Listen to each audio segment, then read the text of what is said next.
सबसे पहले डॉक्टर साहब नमस्कार, स्वागत है आपका। डॉक्टर साहब, ये कौन सी बीमारी है जिसमें फेफड़े सिकुड़ जाते हैं? ये शरीर को किस तरीके से प्रभावित करती है?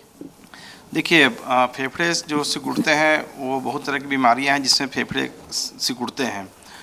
ब्रोंको स्पाज़म जिसे बोलते हैं हम लोग, एक तो ब्रोंकियल आज़मा होता है, सीओपीडी होता है, आईएलडी होता है, और नया जो बीमारी चल रहा है कोविड होता है, ये भी इसमें भी फेफड़े सिकुड़ते हैं।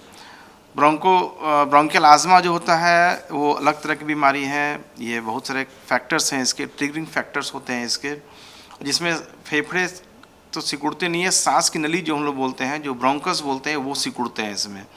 और सिकुड़ने का बहुत सारा कारण होता है। अगर कोई फॉरेन बॉडी अंदर चला गया या कोई ट्रिगरिंग फैक्टर में कोई पॉलेंस हो गए या और कुछ अगर अंदर चले गए, इस कारण से ब्रोंकोस्पाज़म होता है, मतलब कि सांस की नली सिकुड़ जाती है। फेफड़े के लंग्स पैरेन्काइमा में इसमें इफेक्ट नहीं होता है, इसमें जो सांस की नली है उसका इफेक्ट होता है, जिस कारण सिकुड़ता है और पेशेंट को सांस की परेशानी बढ़ती है, सांस की परेशानी होती है। ये अपर एयरवे का डिजीज़ है, ब्रोंकियल आज़मा। सीओपीडी जो मैं बोल रहा हूँ, ये लोअर एयरवेज की बीमारी है।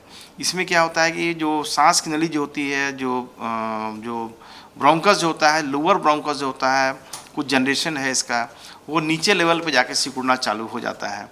इसके भी बहुत सारे ट्रिगरिंग फैक्टर्स होते हैं, जैसे सिगरेट जो लोग पीते हैं, जो लोग पॉल्यूटेड इन्वायरमेंट में रहते हैं, और बहुत सारे जेनेटिक फैक्टर्स होते हैं इसमें, या जो लोग धूल कण वाले एरिया में रहते हैं वो लोग अपना प्रिकॉशन नहीं लेते हैं, तो लोअर एयरवेज इसमें सिकुड़ता है। तीसरा है आईएलडी, इसमें भी फेफड़ा सिकुड़ता है, जिसे फाइब्रोसिस बोलते हैं हम लोग। ये क्या होता है, सांस की नली जहाँ पर एंड होती है और जहाँ पर कि एक्सचेंज ऑफ गैसेज होता है, तो वहाँ की बीमारी होती है ये। इसमें क्या होता है कि जो ऑक्सीजन हम लोग ले रहे हैं वो प्रॉपर तरीके से बॉडी में सर्कुलेट नहीं हो पाता है, और जो कार्बन डाइऑक्साइड होते हैं वो प्रॉपर तरीके से बॉडी से आउट नहीं हो पाता। ये तीनों बीमारियाँ होती हैं, तो इस कारण से होता है कि फेफड़ा सिकुड़ता है और लोग को सांस लेने में परेशानी होती है, क्योंकि बॉडी में ऑक्सीजन जा नहीं पाता है। और भी बीमारियां हैं जिसके कारण से इस तरह से होती हैं, ऑक्यूपेशनल लंग डिजीज़ है, बहुत सारी बीमारियां हैं। जो नए जो कोरोना आए हैं, कोरोना में भी यही चीज़ होता है कि जो लोअर लेवल पर जो लंग्स जहाँ पे डिफ्यूज़न ऑफ गैसेस होता है, उस लेवल डिफ्यूज़न परफ्यूज़न होता है, उस लेवल की बीमारी है, जिसमें कि फेफड़ा वहाँ पर जाके ऑक्सीजन ऑफ गैसेस होता नहीं है और पेशेंट को सांस की परेशानी होती है। डॉक्टर साहब, जैसे कि आपने बताया, बहुत सारी बीमारियां हैं जिसमें फेफड़े सिकुड़ जाते हैं, लेकिन इस वीडियो में हम मुख्य रूप में ब्रोंकोस्पाज्म के बारे में बात कर रहे हैं। तो डॉक्टर साहब, इस बीमारी के लक्षण किस तरीके से पहचाने जाएंगे? लोग कब समझे कि कोई बीमारी है, डॉक्टर के पास जाना अब ज़रूरी हो गया है? इसमें क्या होता है कि अगर ब्रोंकोस्पाज्म मतलब जैसे मैंने ब्रोंकस का स्पाज्म, सांस की नली का स्पाज्म, सांस की नली में जब ये स्पाज्म होता है तो उसमें आपको एक वीज, एक कैरेक्टर साउंड एक सुनने को मिलता है। आपको सांस की परेशानी होने लगती है, थोड़ा या तो तेज़ कदम चल रहे हैं या स्लो कदम भी अगर आप चल रहे हैं तो आपको लगता है कि दम फूल रहा है, सांस की गति तेज हो जाती है, साटी से वीजिंग जिसको बोलते हैं, वीजिंग जैसे आवाज़ होती है, क्योंकि सांस में सिकुड़ जाती है, एक म्यूजिकल साउंड प्रोड्यूस करता है, जो गैस जो एयर निकलता है बाहर स्पाज्म की वजह से, तो जिसे विसल बोलते हैं हम लोग, वो वीजिंग साउंड होता है। और बहुत तरह का साउंड होता है इसमें, अंदर में क्रेप्स मिलता है हम लोग को, है ना, तो वो इन्फेक्टेड अगर लंग हो गया तो क्रेप्स मिलता है। तो ब्रोंकोस्पाज्म में जनरली वीजिंग साउंड मिलता है, थोड़ा सा तेज कदम चलें तो उसमें हफनी होने लगती है, और फिंगर्स का नीला पड़ना, ये सब लेट स्टेज में होता है। फिंगर्स का नीला पड़ना, लिप्स का नीला होना, टंग का नीला होना, साइनोसिस जो डेवलप होता है, तो ये सब लेट सिम्टम होते हैं। तो ब्रोंकोस्पाज्म में मेनली वही वीजिंग साउंड सुनाई पड़ती है। ये बीमारी जो है वो कितनी घातक साबित हो सकती है? अगर डॉक्टर के पास जाने में देर कर दी जाए तो ये कितना ज़्यादा खतरनाक हो सकती है एक व्यक्ति के लिए? देखिए, अगर आप सही समय पर किसी डॉक्टर से अगर आप सलाह नहीं लिए हैं पहले, अगर आप ब्रोंकियल आज़मा के पेशेंट हैं, सीओपीडी के पेशेंट हैं, आईएलडी के पेशेंट हैं, और आपको वीजिंग स्टार्ट हो गया है, अचानक घर में बैठे हुए तो वीजिंग स्टार्ट हो गया है, तो अगर आपको प्रिस्क्राइब्ड अगर इन्हेलर है या ब्रोंको डायलेटर कुछ आपको बताया गया है नेबुलाइज्ड फॉर्म में या इन्हेलर फॉर्म में, तो तुरंत आप लीजिए। अगर आप नहीं ले पा रहे हैं, अगर आप नहीं लिए हैं, नहीं ले रहे हैं, आप वेट करें कि नहीं अपने आप ठीक हो जाएगा, ये ठीक होता नहीं है। जब तक आप नहीं लेंगे प्रॉपर तरीके से इन्हेलर आप और नेबुलाइजेशन नहीं लेंगे तो ये बीमारी ठीक नहीं होने वाली है। ये सब बीमारी ऐसी है जिससे कि हम इसे क्योर नहीं कर सकते हैं, जैसे डायबिटीज़ है, हाइपरटेंशन है और बहुत सारी बीमारियां जिसे हम क्योर नहीं कर सकते हैं। इस बीमारी को हम ट्रीट करके बीमारी के प्रोग्रेशन को हम रोक सकते हैं। ब्रोंकियल आस्मा के पेशेंट लंबे समय तक जीते हैं, इसमें कोई दिक्कत नहीं है, अनलेस अनटिल कि आप प्रॉपर तरीके से प्रॉपर डॉक्टर को दिखाए हों और उनके प्रॉपर जो मेडिकेशन है उनको आप फॉलो कर रहे हैं।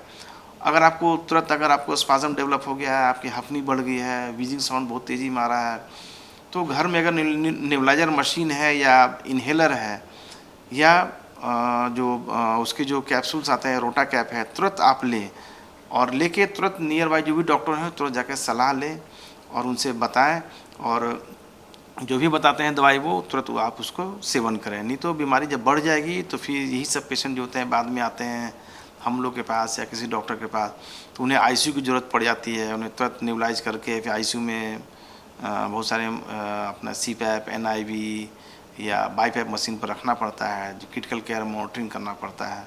जी। तो ये सब है इसमें। इस वीडियो के लिए डॉक्टर साहब एक आखिरी सवाल मैं यही पूछना चाहूँगी कि इलाज की बात तो बाद में आती है, लेकिन अगर बचाव करना चाहे कोई व्यक्ति तो किन बातों को ध्यान में रख के वो अपना बचाव कर सकते हैं?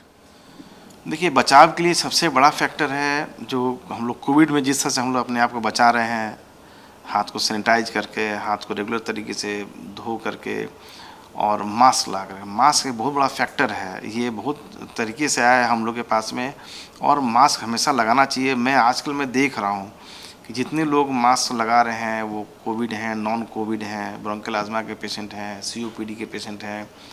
तो सीओपीडी वाले पेशेंट और टीबी वाले पेशेंट का संख्या कुछ कम हो गया है, क्योंकि जितने लोग मास्क लगा रहे हैं, प्रॉपर केयरिंग कर रहे हैं अपने आप को, ज़्यादा भीड़ भाड़ वाले जगह पर नहीं जा रहे हैं, जाते भी हैं तो तुरंत वहाँ से हट जाते हैं।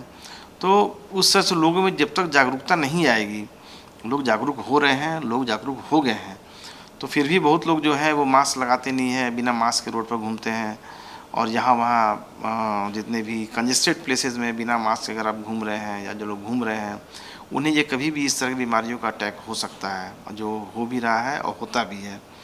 तो बचाव का तरीका वही है, मास्क लगाइए और अपने आप को कुछ इन्फ्लुएंजा का वैक्सीन है, कुछ निमोनिया का वैक्सीन है, वो साल में एक बार ज़रूर लेना चाहिए जो प्रिस्क्राइब किया गया है। लेने से इन्फ्लुएंजा टाइप का जो निमोनिया होता है उससे 60-70% लोगों का बचाव होता है। उसे उन लोगों को लेना जरूरी होता है जो लोग पहले से किसी भी बड़े रोग से ग्रसित हो चुके हैं या जो लोग को किसी तरह का रेस्पिरेटरी इन्फेक्शन बार बार साल में हो रहा है, उन लोगों को ये इन्फ्लुएंजा का वैक्सीन और न्यूमोकोकल का वैक्सीन ज़रूर लेना चाहिए। बाकी तो कोविड का वैक्सीन है, ये तो मार्केट में आया ही है, तो ले रहे हैं लोग, तो ले ही रहे हैं। इसमें भी कहना बड़ा मुश्किल है कि आपका एंटीबॉडी कब तक रहेगा आपके वैक्सीन लेने के बाद। फिर भी जो बचाव का एक ही तरीका है, अपने आप को सोशल डिस्टेंसिंग में रखिए और मास्क लगाइए और जो भी बताया गया है हाथ को सैनिटाइज कीजिए या साबुन से धोइए और इधर उधर छींके नहीं, इधर उधर खांसे नहीं। और खांसी आ भी रही है तो सेपरेट हो जाइए, वहाँ पर खांसिए और हाथ को तुरंत धो लीजिए, ताकि आप अगर इन्फेक्टेड हैं तो दूसरे लोग कम से कम इन्फेक्टेड नहीं हो, आपके घर में लोग हों चाहे घर के बाहर के लोग।